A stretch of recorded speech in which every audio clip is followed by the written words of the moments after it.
அனைவருக்கும் வணக்கம். நான் திருமதி அகலங்கன்.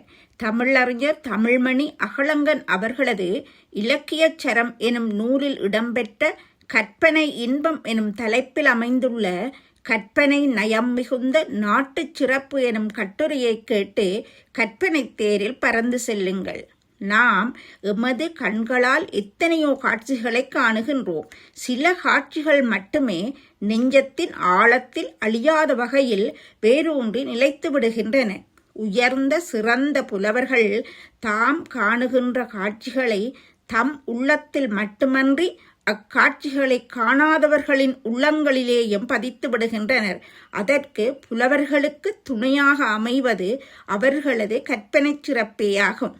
கவி சக்கரவர்த்தி கம்பன் தனது இராமாயணத்தில் நாட்டுச் சிறப்பு நகரச் சிறப்பு என்பவற்றை பல்வேறு வகையாகவும் வர்ணித்து சிறப்பாக பாடியுள்ளான். கவி சக்கரவர்த்தி கம்பன் காட்டுகின்ற 2 காட்சிகளை நாட்டுச் சிறப்பாக காண்போம்.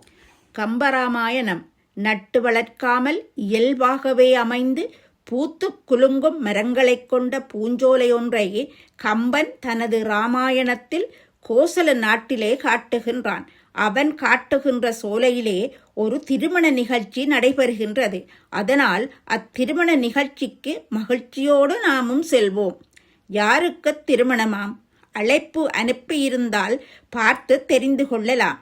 அழைப்பில்லாமலேயே திருமணத்துக்கு செல்லும் நாங்கள் அங்கு சென்றுதான் அறிந்து கொள்ள வேண்டும். சரி, கோசல நாட்டு பூஞ்சோலையாகிய திருமண வீட்டுக்கு செல்வோம்.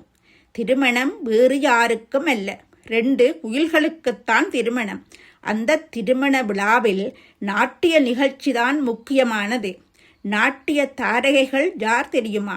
மயில்கள் தான், வேறு யார்?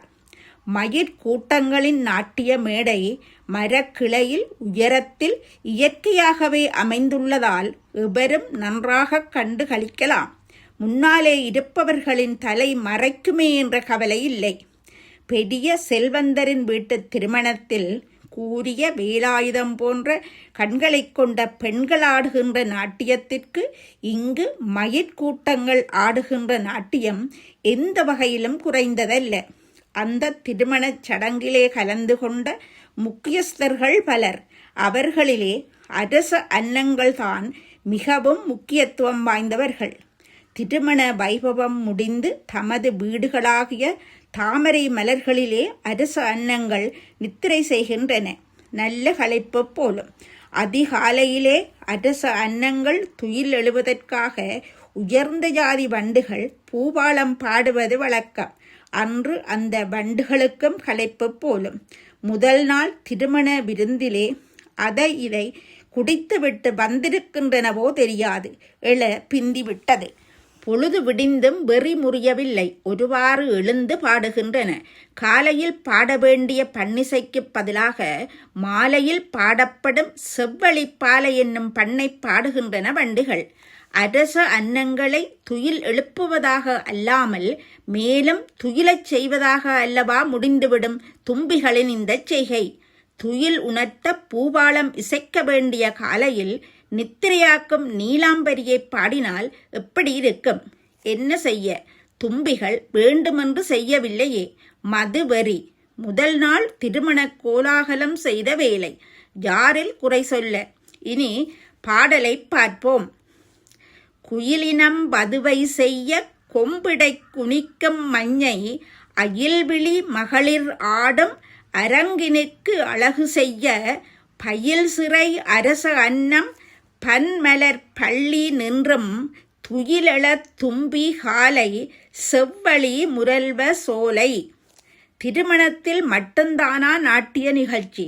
இல்லை இல்லை, மருத நிலத்திலே எப்போதுமே நாட்டிய நிகழ்ச்சிதான் நடைபெறுகின்றது. கம்பன் நாட்டுப் படலத்திலே காட்டுகின்ற இன்னொரு நாட்டிய நிகழ்ச்சியை பார்ப்போம். கம்பனின் கற்பனை சிறப்போடு பொருந்திய அந்த காட்சி ஒரு அரசன் பெரும் சிறப்போடு வீட்டிருக்க நாட்டிய தாரகைகள் அவன் முன் நடனம் செய்கின்ற காட்சி போல இருக்கின்றது. உண்மையில் அந்த நிகழ்ச்சி திறந்தவழி அரங்கான மருத நிலத்தில் நடைபெறுகின்றது. அந்த மருத நிலமான அரசன் பெருமிதத்தோடு வெற்றி களிப்போடு மகிழ்ச்சியோடு கம்பீரமாக அழகிய தோற்றப் பொலிவோடு வீற்றிருக்கின்றான். அதாவது சகல சிறப்புகளும் பொருந்திய மருதம் ஆகிய அரசன் முன்னிலையில்தான் நாட்டியம் நடைபெறுகின்றது. மருதம் அரசனாக உருவகிக்கப்பட்டுள்ளது. நாட்டியம் ஆடுபவர்கள் வேறு யாரும் அல்ல, நமக்கெல்லாம் நன்கு தெரிந்த நாட்டிய தாரகைகளான மயில்கள்தான் ஆடுகின்றன. அந்த நாட்டிய நிகழ்ச்சி மருத நிலத்தின் சோலையாகிய மேடையில் நடைபெறுகின்றது. மருத நிலத்து சோலையாகிய மேடைக்கு ஒளிவெள்ளம் பாய்ச்சி நாட்டிய நிகழ்ச்சியை சிறப்பிப்பவை தாமரைகள். தாமரை தண்டுகளில் பூத்திருக்கின்ற தாமரை பூக்கள் அந்த மேடைக்கு வெளிச்சம் கொடுக்கின்றன. அதாவது தாமரை தண்டுகள்தான் விளக்குகளை தாங்கியிருக்கின்றன. அந்த நாட்டிய நிகழ்ச்சிக்கு மழை மேகத்தின் முழக்க ஒலிதான் மத்தளம் வாசிப்பது போல அமைந்திருக்கின்றது. நாட்டிய அரங்குக்கு திரைச்சீலைகள் வேண்டுமே. முற்காலத்தில் மேடையில் நாட்டிய நாடக நிகழ்ச்சிகளுக்கு 3 வகையான திரைச்சீலைகளை எழினிகளை பயன்படுத்தினர். ஒருமுக எழினி, பொருமுக எழினி, கரந்து வரல் எழினி என்பவையே அவை. சிலப்பதிகாரத்தில் இப்படி 3 வகையான திரைச்சீலைகளை பற்றிய தகவல் உண்டு. ஒரு பக்கமாக இழுத்து திறந்து மூடும் எழினி, 2 பக்கங்களிலும் இழுத்து மூடும் எழினி, திடீரென மேடையிலே விழுந்து அல்லது ஓடி மேடையை மறைக்கும் எழினி என 3 வகை எழினிகள் இருந்தனவாம். தெளிந்த நீர்நிலையில் தோன்றுகின்ற அலைகள்தான் மருத நிலத்து சோலையாகிய மேடைக்கு திரைச்சீலை போல அமைந்திருக்கின்றது. பிழிந்து வடித்தெடுத்த தேனின் இனிமை போல இனிமை தரும் மகர யாழின் ஒலிக்கு ஒப்பாக வண்டுகள் செய்கின்ற டீங்கார ஒலிதான் நாட்டிய நிகழ்ச்சிக்கு பாட்டாக அமைகின்றது. இந்த நாட்டிய நிகழ்ச்சியை மருதமாகிய மன்னனோடு சேர்ந்து வேறு சிலரும் பார்க்கின்றார்கள். குவளை மலர்கள்தான் அப்பார்வையாளர்கள். அவை வைத்தகன் வாங்காமல் இமை வெட்டாமல் விழித்து கூர்ந்து கவனித்து ரசிக்கின்றன. கம்பன் காட்டுகின்ற மருதநில இயற்கை சிறப்பையும் செழிப்பையும் கண்டு கம்பனின் கற்பனையை வியக்காதார் யார்தான் உண்டு. தண்டலை மயில்கள் ஆட தாமரை விளக்கம் தாங்க கொண்டல்கள் முழவின் ஏங்க குவளை கண் விழித்து நோக்க தெண்டிரை எழினி காட்ட தேம்பிழி மகரையாளின் வண்டுகள் இனிது பாட மருதம் வீட்டிருக்கும் மாதோ. மருத நிலமாகிய அரசனின் முன்னிலையில் தெளிந்த அலைகள் திரைச்சீலைகளாகவும் தாமரை மலர்கள் விளக்குகளாகவும் அமைந்த சோலையாகிய மேடையில் மழை முழக்கமாகிய மத்தள ஒலியோடும் வண்டுகளின் தீங்காரமாகிய பாடலோடும் குவளை மலர்களாகிய பார்வையாளர் மத்தியில் மயில்களின் நடனம் நடைபெறுகின்றது என கம்பன் வர்ணித்த இந்த மருதநில காட்சி அற்புதமாக இருக்கின்றதல்லவா.